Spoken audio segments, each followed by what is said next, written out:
Move over, kids. Today we are going to talk about the world's greatest detective. We are going to talk about the Caped Crusader, the Dark Knight himself, one half of Batman and Robin. That's right, we are going to talk about Robin. Just kidding. We're talking about Batman. Nobody talks about Robin. Well, actually, we do talk about Robin when we talk about the Teen Titans. Other than that, we usually only just talk about Batman. And today, that's what we're talking about, because we're not talking about Teen Titans.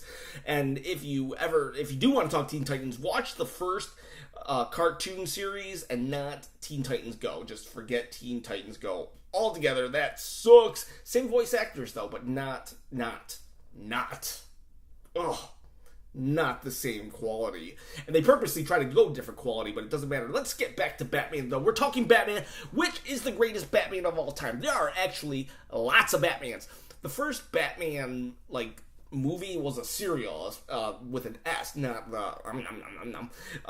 it was during the 40s, I believe, and that was before movies. The Bat costume looks really bad, but you know what? It's the 40s. I'm impressed they even tried to do something like that. But whatever. That definitely is not the best Batman out there. Forgettable. Just absolutely forgettable, because if it wasn't forgettable, we would be talking about it still. We'd be like, whoa. People talk about Nosferatu, and that was a bad movie back in the 20s about vampires, and people still talk about it. Not a lot. Some people are probably like, what's Nosferatu? I gotta get back on the topic of Batman. Let me just go. Nosferatu talked about bats, so who knows? Maybe that was kind of a little bit. No more talking. Batman. Why is Batman the animated series Batman the greatest Batman of all time? Like I said, there are lots of Batmans. There were two Batmans, actually, before the Adam West Batman. And then the Adam West Batman happened, and it has a good place. I don't know if good. It's obviously campy, obviously crappy, but I don't know. Because it was the 60s, because it was that time, it has a special place and a quality of good, maybe, that goes with it. Obviously, it's totally crappy, campy series, but because of that much, looking back, you're like, oh my gosh, I can't believe Batman was like that. It jumps above some other Batmans who probably in quality are better, but it is still a decent Batman for what it was, but nowhere near the top. If anyone says that is the best Batman, well, they just took one too many drugs in the 60s. There, I said it. Now, let's move on. So, Adam West Batman, not going to make it. The other two Batmans before Adam West, not going to make it because no one even knows about them. And not knowing about them doesn't disqualify them. It's just, I know about them. I've seen them. I definitely don't rank them, but nobody else even ranks them. So I'm just going to disqualify them because they are just complete unknown entities. So now let's talk the Scooby-Doo Batman. No, it was Scooby-Doo. It was an animated Batman from the Super Friends, and that was just a very generic Batman, just like, oh, I'm a nice guy in a bat costume. It's very generic, nothing special about the Scooby-Doo Super Friends Batman. Why haven't I talked about comics? Well, because there are lots of different comic book Batmans. Believe it or not, there's when DC Comics first started, there was just one universe. It was Batman, and he came from 1938, or he was introduced in Detective Comics number 27, and he was just Batman. He was Batman, and in fact, Batman actually killed back then. He tried not to, but if he did, he would be like, oh well. And then slowly but surely, as time wore on, we're talking 1939. 10 years later, it would be 1949. Think about how long ago 1949 was. 20 years after his debut, it's 1959. 59? Holy crap, that's still a long time ago. So, they had to figure out ways to just keep writing this character over and over again in 2 comic books at the time, because they had Detective Comics and Batman.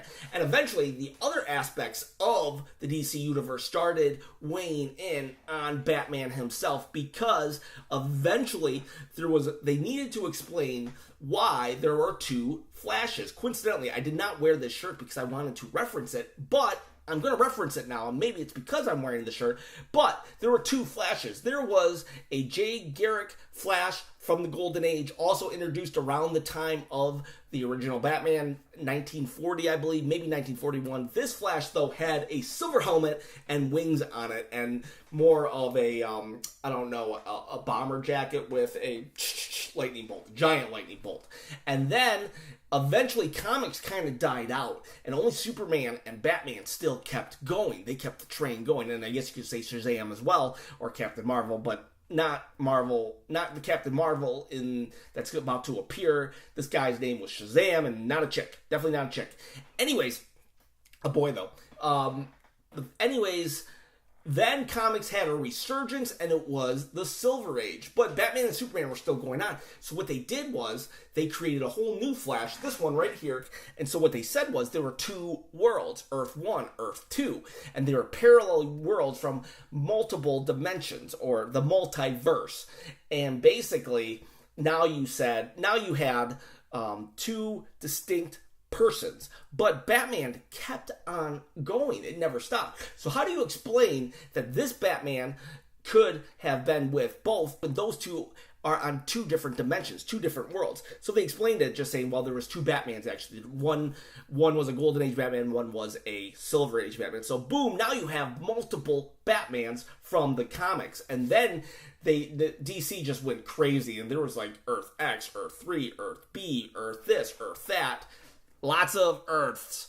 And eventually in the 80s, they just destroyed all the Earths and made one. So every comic version of Batman before the 80s, I'm going to pretty much disqualify from being the number 1 Batman, because that Batman never really knew who he was. You never knew who that Batman was. Was it Earth this? Was it Earth that? They just couldn't explain it, and it was based upon the politics of the comic books as a whole. If Batman had existed outside of the superhero universe, we would have known which Batman we were dealing with. So now let's get to the 80s. The 80s is when you see The Dark Knight Returns. The Dark Knight Returns is set in the distant future. It's a very dark, very gritty. It's by Frank Miller, and it's very dark, very gritty. He's the guy who did Sin City and Sandman from Vertigo, if you are a comic book fan. And it's set in the future, though, so it doesn't really make the current day Batman. It's not canon, but it was a great version of Batman. He's basically this dude. He comes out of retirement, and he's really old, and he has to, he comes out of retirement because the future just sucks. Surprise, surprise, post-apocalyptic sort of kind of world, and the future just sucks, and he comes out of retirement, and it's great. It sets the world on fire. It ushers in a dark time, and I don't mean dark in the Dark Ages. I mean dark as in comics got more real, more violent, more gritty, and some people liked it, some people didn't, but you got rid of all that campiness. The Batman campy show and all the effects that it had on comics completely gone now with The Dark Knight Returns. Now that Batman is disqualified from being the number 1 Batman, because basically Frank Miller came back and he did 2 sequels to it, and not as good as the first.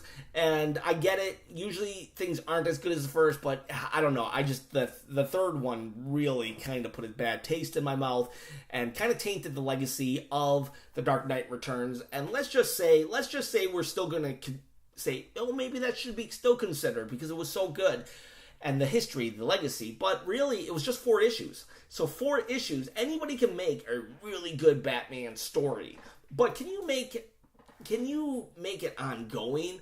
I don't feel that if you just get one shot at Batman, that deserves to be the greatest Batman. Maybe it's the greatest Batman story ever, but is it the greatest Batman? The actual Batman who we can see in multiple stories, multiple areas, multiple perspectives of this one Batman. So that's why Dark Knight Returns is not the greatest Batman. But Frank Miller then went and did Batman Year One. Year One, basically, when DC destroyed all the universes and made it into one world, Batman Year One happened, and that was going to be the Batman from now on. And that Batman went from the 80s all the way to the 90s, the late 90s, and maybe even into the early 2000s.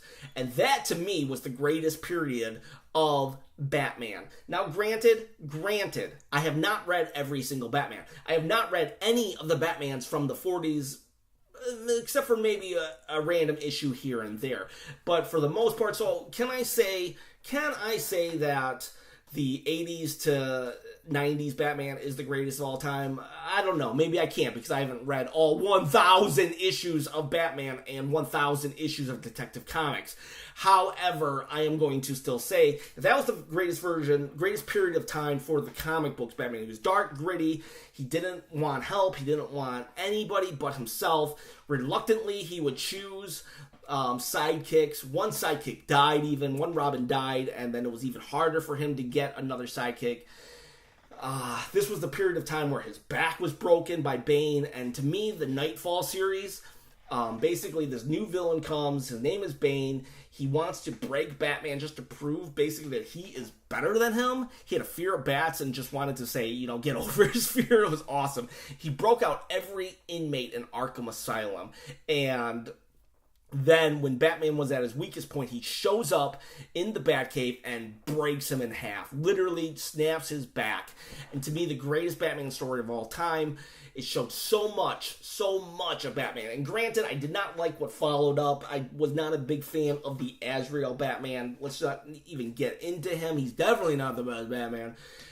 But, it was just a great time. And when he came back for a while, it was really, really good. But it was also the downfall. It was the beginning of the end of that period of time of Batman. Because at that point, the DC universe was doing more big crossovers. There was 0 Hour, Darkest Night. I can't even remember all of them. Even Joker had a giant crossover, Joker's Last Laugh. And at some point during this time, people realized that Batman was as cool as people look at him now. Back then, people didn't look at Batman as that cool as he is now, that he could just beat up anybody, that he could actually go toe-to-toe with Superman. Only real comic book nerds like myself believed that, but now everyone kind of believes it, or they at least argue it, but by arguing it, they're kind of validating that it's a possibility, because no one's going to argue that Mario can beat Superman. Just they're going to be like, no, that just can't happen. But the fact that you'll argue that Batman can beat Superman is, in essence, some doubt in your mind, some doubt in the mind of people that maybe Batman actually could. I believe he can. He would outsmart him. He wouldn't go toe-to-toe in a fisticuffs with Superman, but whatever your opinion is, people will argue it to the point that there's a movie out about that. But when that happened, Batman started getting more involved, and suddenly he's on the JLA, initials for Justice League of America. And while he had been in previous renditions of Justice League, it almost was like brushed under the carpet. But this one, front and center, all eyes upon him. He was no longer an urban myth of Gotham City. He was straight up teaming alongside Superman, Aquaman, Wonder Woman, Green Lantern, Flash, and was there another one? I want to say there's another one. And then eventually they kept opening it up, so that's when you get Hawkman and all those people inside it. And boom. And suddenly, now we fast forward to 2016, I think it was, maybe 2015. And I've stopped reading the comics by this point, but I still keep up with Batman. And at this point now, and we're talking, this is the same Batman from the year one. This Batman now, 30 years later, is literally going to the planet Apokolips to fight Darkseid, who is basically Thanos of the DC Universe. He's going to go fight Thanos in a one-on-one fight to reclaim the soul of his illegitimate son, Damian, who is now the Robin. What? That's why the comic book Batman is not the number one Batman. because his history is so convoluted now. Everybody since the early 2000s have wanted to put Batman in some great storyline, and those great storylines, while really good for that moment in time, really watered down his character, in my opinion, to because he shouldn't be going off into the cosmos to fight for the soul of his son. And while, yeah, I totally would do that too if I had that ability. But, I mean, this is just not realistic, and I get it. He's Batman. He's not realistic, but he should be realistic. He should just be fighting dudes who are trying to put smiles on fishes and ask for royalty fees and solving riddles because this guy just has to write riddles when he robs a bank. That's what Batman should be. And every once in a while, he should come across Superman and tell him, hey, dude, you're too much of a Boy Scout. Get out of my city. That's pretty much it. Those far and few between moments where he meets up with, I think, Wonder Woman. Did I forget to mention Wonder Woman earlier in the JLA? But those far and few moments where he does meet up with Superman, they were way better when he didn't have a ongoing storyline, an ongoing comic with Superman. And I'm not even talking JLA. There was a ongoing comic just with Superman and Batman. No, they should not be teamed up that much. They should not meet up that much. And so they just watered him down. I get it. They were just trying to make a profit. It was DC Comics that probably made that happen. And, well, it is what it is. At the end of the day, they watered down my Batman. And that's why he is not the greatest of all time. So, who is? Actually, I already said it, but why? We gotta talk movies for really quick. Michael Keaton. A lot of people will say Michael Keaton's Batman was the definitive Batman. I don't agree. I think it was a good Batman for the time. Remember, we had gone 30 years without a real good comic book movie. Even Superman from 1979 in the 80s, it really sucked. If you go back and watch the Superman movies, it sucks. In Superman 2, Superman literally pulls off the S on his chest, throws it, and it's like a cellophane thing, goes on General Zod, and then it just disappears. General Zod, even the actor in the movie went, because it disappears, and he's like, what? And then they go back to fighting like nothing happened. It was ridiculous. It's towards the end of the movie if you want to see it, or just YouTube, General Zod, Superman S. I don't know, but I bet you will get that. Anyways, so this was the first serious comic book movie we've had in a huge amount of time, and it was done fairly well. I did not like that Joker rendition. I thought he was just a little too serious, little too mob boss, but whatever, it worked. Then Batman 2 came out, and I don't know, the penguins with lasers. I mean, it's like sharks with lasers. And the penguins are even moving the penguin down with just a flipper. There's like 4 penguins on each side, like pallbearers, bringing them back into the ocean. And Penguin's only supposed to be... He's not even really crazy in the comic books. He doesn't go to Arkham Asylum. He goes to Blackgate because he's sane. He's just a gangster. And, well, I don't know. I just didn't like it. And what's up with the 9 lives that Catwoman has? So what? She falls off a building. She gets licked by a bunch of cats, and suddenly she has 9 lives. So yeah, it just started by the second movie. So I don't include that. Then Batman Forever, gosh, I hated that movie. I don't even know why people liked it. That Jim Carrey's rendition of Joker, just absolutely horrible. He would have maybe probably done a better Joker than the Riddler. And Two-Face, well, he sucked too. Tommy Lee Jones' Two-Face, and I get it, they were probably pushed that way. I didn't like it. George Clooney's Batman, I think we can all agree. I think the universe agrees that one sucked. And then we have Christian Bale's Batman. Great. It was absolutely great. I love Christian Bale's Batman. Just absolutely great. I thought it was a little too based in real life, though. In reality, the Christian Bale's Batman didn't really be Batman outside of the movies. He wasn't Batman, excuse me, in scenes what we didn't see. After Batman 2, he quit being Batman, and we didn't get to see him again be Batman, or his world didn't get to see him again be Batman until Batman, the Dark Batman, whatever, the third Batman is called. And maybe it was Heath Ledger's death that kind of affected that trilogy, but Bane, I didn't think they did Bane I just don't think he was as good as he could have been. And he was definitely better than the one with George Clooney, but he was not as good as the Nightfall Bane. And though I don't know, it didn't live up to, the third one didn't live up to it. And the fact that he just rides off into the sunset, I don't know. I get it, you can't live up to the Heath Ledger Joker because it was just so mind-blowingly awesome. But, did we have to have Batman just retire? Does his knees really have to have all the cartilage gone? It was just too grounded in real life. I just wanted this Batman to exist. And then there's the Ben Affleck Batman. I was not a big fan of Ben Affleck being chosen as Batman. I don't know. I think DC right now is just trying too hard to be Marvel.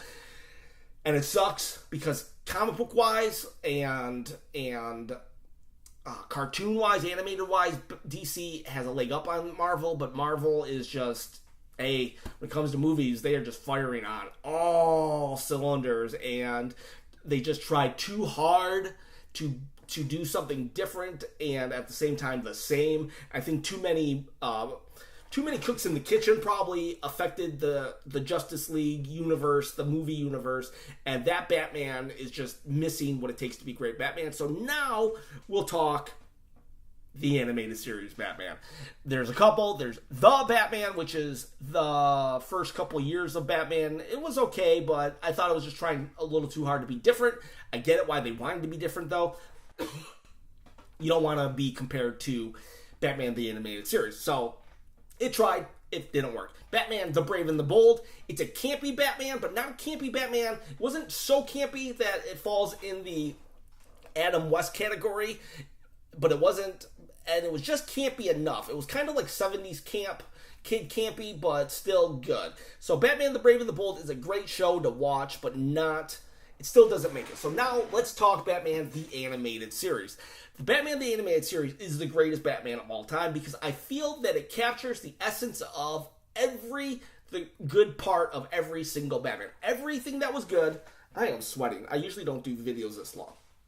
And I have a light heat lamp right here. I live in Texas. It's 90 degrees outside. Actually, it's like 100 degrees. Anyways, so it picks, and there's like 5 seasons of Batman the Animated Series, and eventually it crosses over into Superman, and he actually joins the Justice League, and I still have a problem with him joining the Justice League because it puts Batman up there with Superman, but they did it well. They actually did it well. They made Batman more of just like I don't know, you should watch it, but they made him like he was the strategist, and he hung with them. But for the most part, I liked him the best in just Batman the Animated Series. All the villains were there, and they all had great backstories. In fact, Batman the Animated Series, Mr. Freeze has become the standard Mr. Freeze all across the board. A tragic tale of losing his wife and trying to save her cryogenically because she had a terminally ill disease. All the villains had tragic backstories. Well, most of them had tragic backstories. But they had stories that you cared about them. They didn't go overboard with these grand schemes to take over the world or poison the entire world. But sometimes they did have grand schemes to poison all the fish, or, well, make them smile, alter all the fish. And the stories were just great. Batman was great. He was the Dark Knight. Every once in a while he cracked a joke, but even when he cracked a joke, it wasn't that funny. You could tell that he wasn't comfortable cracking a joke, but the fact that it was Batman cracking a joke, you're like, oh yeah, Batman, you're not such a Debbie Downer after all. And it just, like, it was dark. It had story, and it had adult themes. That it wasn't so adult, though, that I couldn't show my 5-year-old. So me and my 5-year-old can watch it now and enjoy it. And it was back in the 90s, and that stuff did not happen in the 90s. Dark cartoons like this, and the voice acting was great. The animation was great. It just seemed like it took the realism of the 80s. It took the fun of the 60s. It took the story, the great storylines, just because they didn't have to, maybe it's because they didn't have to create a new storyline every month that they could just like, okay, we need to create 24 awesome episodes. And they were able to create their own. They were able to pull from the comics like Laughing Fish. They were just able to do so much. They were able to take just the best, and just fuse it into this this cartoon. And I just feel that Batman the Animated Series is the best representation of Batman. And the reason why it is the greatest because everybody else agrees too. And while they might not say, well, the animated series is the best Batman, everybody will say that they feel that it was a good Batman. And what does that mean? So if you think Michael Keaton is the best Batman, but the comics suck, you'll still say, well, the cartoon was okay. But if you think the comics was the best, Michael Keaton sucked, you'll still say the cartoon was the best. If you say Ben Affleck sucks, but Val Kilmer was the best, you'll still say, but the cartoon was okay. If you think Adam West was the greatest, but every other Batman movie sucked, you'll still say, but the cartoon was okay. So everybody thinks the cartoon was okay. Across the board, no matter who you are, there's not one person you'll ever meet that says Batman the Animated Series sucked. Everybody will say that was good, even if they have a favorite above that. So because Batman the Animated Series is everybody's number 2, it automatically makes it the number 1. Does that make sense? That's how I get to that. And to me, it's my number 1 too. So, and it'll be other people's number 1. So even that gives it more credence to be number 1. But the fact of the matter is, nobody hates on Batman the Animated Series. You might hate Ben Affleck. You might hate the 70s Batman. You might even hate The Dark Knight. But you do not hate Batman the Animated Series. And that is why Batman the Animated Series is the greatest Batman of all time, and it also has the best sounding Batman and the best sounding Joker, Mark Hamill. Can you believe that? Luke Skywalker is the Joker. Anyways, it is dangerous to go alone. Please share this with a friend. Have a great day.